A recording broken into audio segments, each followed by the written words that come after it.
My name's Rob and I'm from Team Hope. Now there's an island that lies off the South Australian coast. It's about 110 k's southwest of Adelaide. It's called Kangaroo Island. It is Australia's third largest offshore island, behind Tasmania and Melville Island up in the north. It's separated from the mainland by a stretch of water called Backstairs Passage, and you can see on the map picture behind me that Cape Jervis is reaching out from the mainland, and the Backstairs Passage is about 14 kilometres across. Kangaroo Island is 145 k's long and 54 k's wide, and it's a beautiful place. I've been there a few times. You can fly to KI, you can catch the car ferry from Cape Jervis, and I've done both. And it's very much worth a visit. If you're ever in Adelaide, I encourage you to check it out. Now, years ago, the pastor of the church we used to attend told a story about Cape Jervis and Kangaroo Island. It's one of his little stories. And it goes like this. An announcement has been made and the media have taken up on it. An elderly couple are going to leap from the end of the Cape Jervis jetty right across to Kangaroo Island. On the day of this unusual event, a large crowd had gathered at the jetty and the surrounding foreshore to watch this somewhat unusual claim. You can see from the pictures, it's a big jump. The couple arrive and the crowd gives them a hearty cheer. They sign autographs and continually repeat their claim. You just wait and see. We're going to leap across to Kangaroo Island. So the guy goes first. He takes off his tracksuit and he's ready in his shorts and singlet. He's 97 years old. He's a runt. He's a beanpole with skin around it. There's nothing to him. He gets ready to go. Turns around to his wife and says, "See you on the island, dear." And away he goes. It takes him almost 5 minutes to cover his run-up. He dodders along and he gets over to the end, and when he hits a beam at the end just before the water, he trips over and he goes straight down. Of course, the crowd watching give him what we call in Australia the Bronx cheer. Great roar goes up as he mucked it up. His wife calls out to him when it's her turn, "Watch and learn." Now she needs a walking stick for her run up. She calls out, "Piece of cake," and achieves fairly much the same result, except she didn't trip at the end. So the crowd figure they got a bit of a laugh because she went straight down. They were packing up, it's time to go. A couple of nutters trying to think they're so proud they could jump across to Kangaroo Island.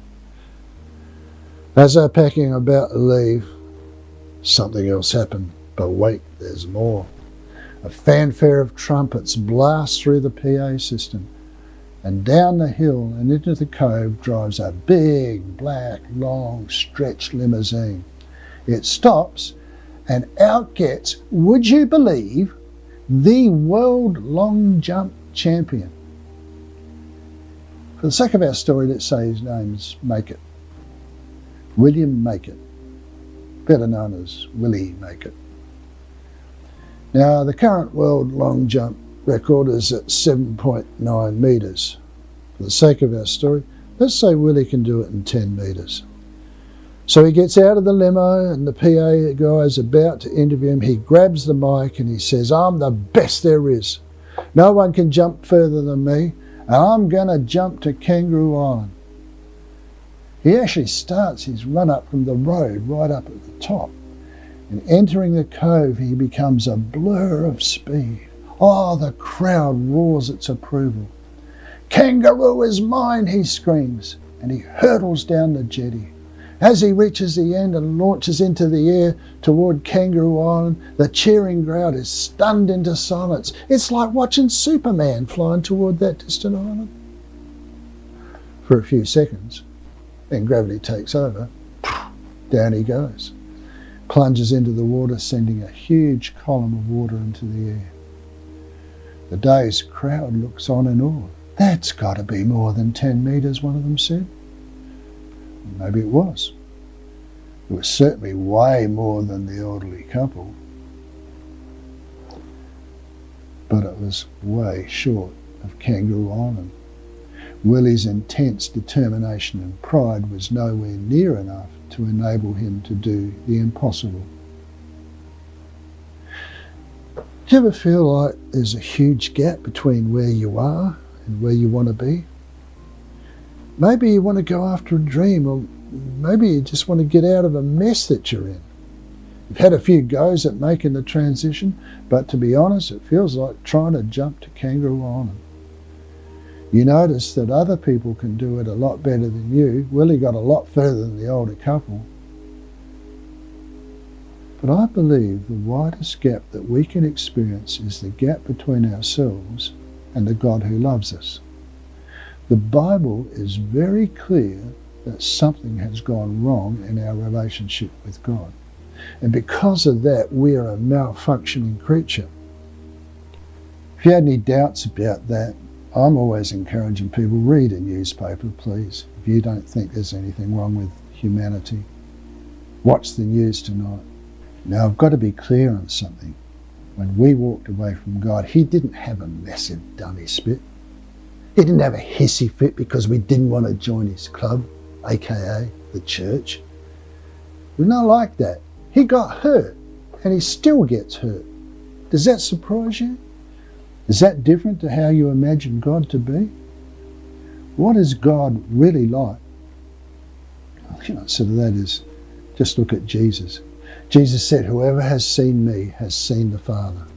Jesus was kind, compassionate, caring, forgiving, a man of grace and mercy. He was also strong, and he didn't like to see people put down. He respected people when they had a go. The Bible says that Jesus did not come into the world to condemn the world, but to save the world. So what's with this Jesus and dying on the cross, and why did it have to happen? When humanity walked away from God, the relationship with our Creator broke down. Our ability to love was wounded. We became contaminated with selfishness. God remained totally pure. We became an infected, injured creature, or put simply, we're damaged goods. And therein lies the problem, because total purity and pollution cannot coexist. Now, I made up a little story just to explain this, so if I may explain it or share it with you, perhaps you'll get to understand about this wide gap between us and God. One day, a young woman, her big day came. She was going to get married. She loved the colour white all through her life as a little girl, right up to the wedding day. Her bedroom was decorated in white, had white quilt cover, white carpets, white furniture. She loved it. And she was dressed in white for her big day, and her mum was there in the room with her and helping her get ready for the wedding. And she was dressed in white, and she was looking real good. And it was just a totally white, beautiful place. The mother helping the daughter getting ready for her wedding. Dad, he's a bit of a basket case. He's nervous. Big day's coming. He knows he's going to have to walk his daughter down the aisle. And so he spent the morning working on the car out in the shed down in the pit. And he was getting grease and oil all over him, and it was pretty much a mess. You know, if you ever work on cars, that's sort of what happens. And so he looks at his watch and he thinks, well, he'd better go in and start getting cleaned up for the wedding. And so he gets up out of the pit in his filthy, dirty, greasy, oily work clothes and his shockingly dirty hands, and goes in the house and walks down the passage towards the bathroom, walks past his daughter's bedroom and looks in there and sees the two women that he loves dearly in life. This beautiful white environment. His daughter with her white wedding dress, and his wife with her beautiful white dress.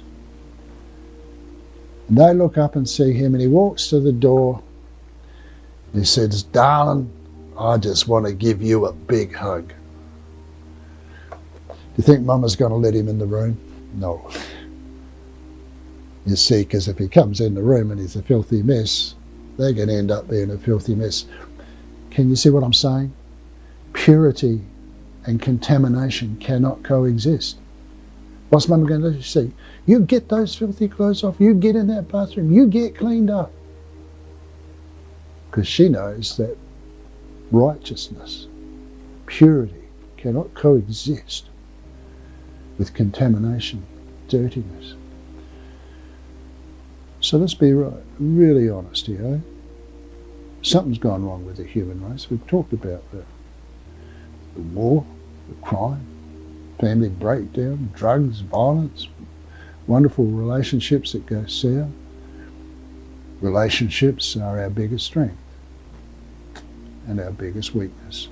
Something's gone wrong with our relationships. We're infected. We're polluted. You know what it's called? It's called guilt. The mystery of the cross is that it was the most profound, mystical, and powerful event in all of history. You see, Jesus had left the glory of heaven and had become one of us. He came to represent the human race. And on the cross, he absorbed into himself the infection of our guilt and put it to death forever. And that meant we had access to our pure God because the pollution of our guilt was gone. Now, as I'm talking to you, the truth of it is you can hang on to the guilt or you can release it to the cross. Is it true? Well, my testimony testifies that something came from beyond myself. Some people are under the illusion that you have to get good enough to get into heaven. Well, no one can be that good. That's like jumping to Kangaroo Island. The truth is God reached out to us through his Son. Jesus bridged the gap. When I was younger, I struggled with low self-esteem. I saw that a lot of people could jump way further in life than I could. But no one could jump across the gap between us and God. That's way too far. Getting into heaven is not a matter of being good or even being good enough. It's a matter of being forgiven. And because we're forgiven, we want to do good things. But it's not the good things that save us. It's the forgiveness that saves us. It's the fact that Jesus took the infection of our mistakes into his life on that cross. To be sure, we must express our response to Jesus by our behaviour and our actions. I'm not disputing that. But again, I say it. It's not our actions that save us from the pollution of guilt. It's God's grace, mercy, and love. And the impact of that can empower us to change our behaviour. So how about it?